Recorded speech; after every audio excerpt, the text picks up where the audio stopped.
I think it's finally that time to get back to the van rebuild. I've successfully moved back from Victoria to Tasmania. We've got an empty shell. I've got a tape measure. This is day one of the van rebuild. Let's get measuring. First step is to get rid of the esky and the food delivery bag. Let's start off with the length. Tell you what, it feels good to get back to doing this stuff because for a while I have not been doing anything towards this YouTube channel, so I'm excited to get going. What length do we have there? Okay, so we're going to go usable space. I'm not going to measure all the way to the back. I'm going to measure to where I think I'll be able to utilize the space. And that's roughly 1720 millimeters.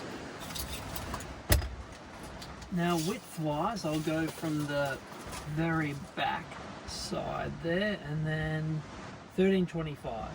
I don't think this measurement is completely necessary, but just in case I need to take anything into account, I'm going to measure between the wheel wells here.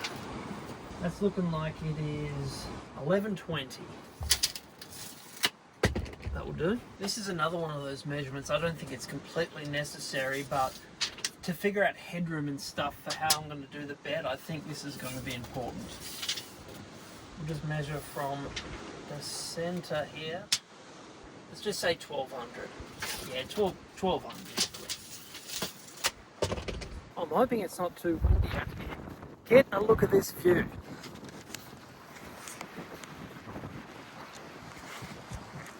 I'll tell you what, Tasmania is a really, really beautiful state. But anyway, that's enough of that. We need to get inside and start doing some research and some drawing. I think for the sake of simplicity, I'll start off with figuring out what style I want the bed. So I don't know whether I want to go a boxed style bed or more of a slat bed style like I had previously. The only problem with the slat bed is it's quite heavy if you use the cheaper 35 by 75 millimeter timber, which is what I like to use because it's cheaper. But yeah, we'll do some research anyway. I thought this was really funny. I typed in on YouTube small van bed designs and I scroll along and there's my video there. Damn, I made it. So what I think I'll do is I'll base the width of the bed off what mattress I'm using. So this one here, this mattress, pretty cheap, 80 bucks.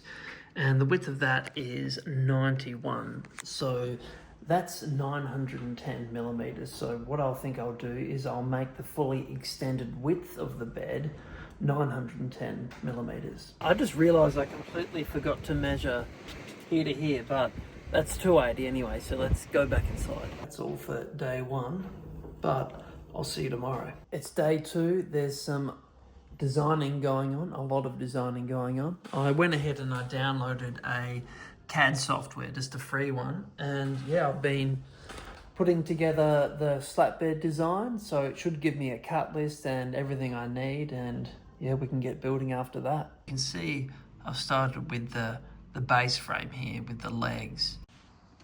Here's a little 3D sketch up of what it's going to look like. You can see it goes together quite nicely. That's what it'll look like closed. That's what it'll look like open. Pretty cool. You can actually mock it up using augmented reality. That's what it will end up looking like inside the van there, which is pretty damn cool. Day 3 of the van rebuild. We're gonna get cutting, measuring, and putting the bed together. I've transferred all the cuts I need to do onto a bit of paper here, and then we're ready to get onto the saw. Starting off with the 455 for the slats. These are the 90mm ones, so they're quite wide.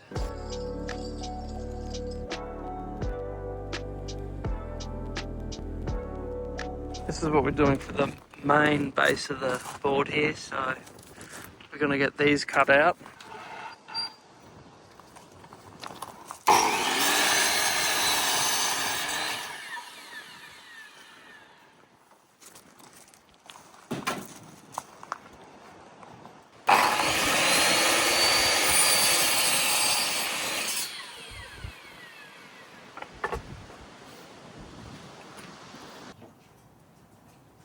So that's all the slats cut, and also all the legs and the main frame legs cut now.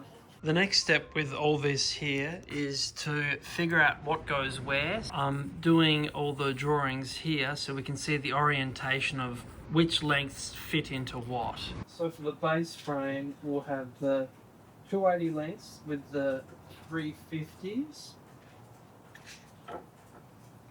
Then 2 more 280s.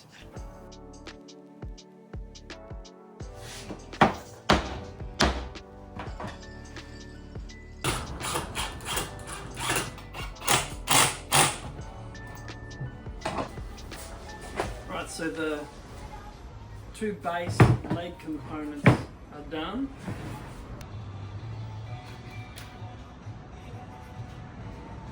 So just marking the center line for the biscuit machine to go in so we can get a nice square join.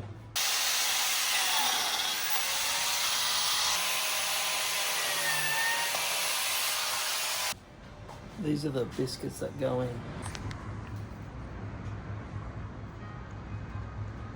So is the idea behind the biscuit to add a lot of strength and stability? Yeah, it keeps it in line, and also enables glue to get into both parts.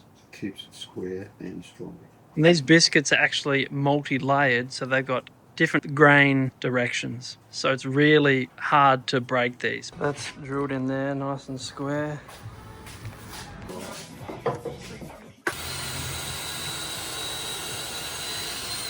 It'll be like that, and then that's upside down, but that'll be the pull-out portion. And so the last bit of the base frame will be the leg, and that needs to be dead center, or can be dead center.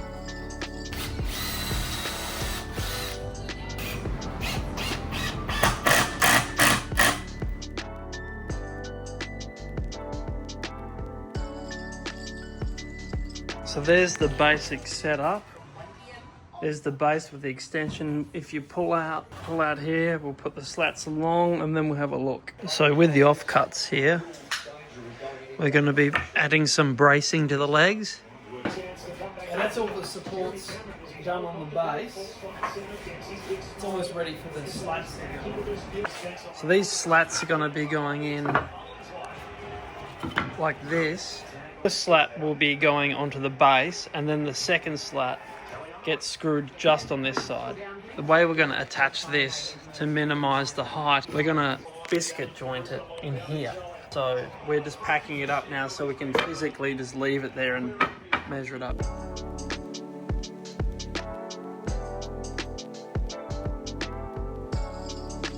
Going along on all the slats here, we've put a little cut in here for the biscuit joint to fit in here, so that should be nice and tough.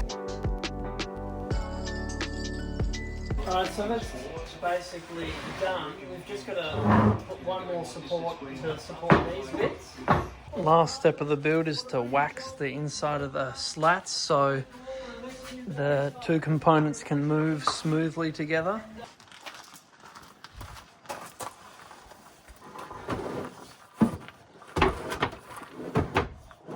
Well, that's about all for this video, so yeah, if you're interested in seeing more, don't forget to hit subscribe, and I'll see you in the next one.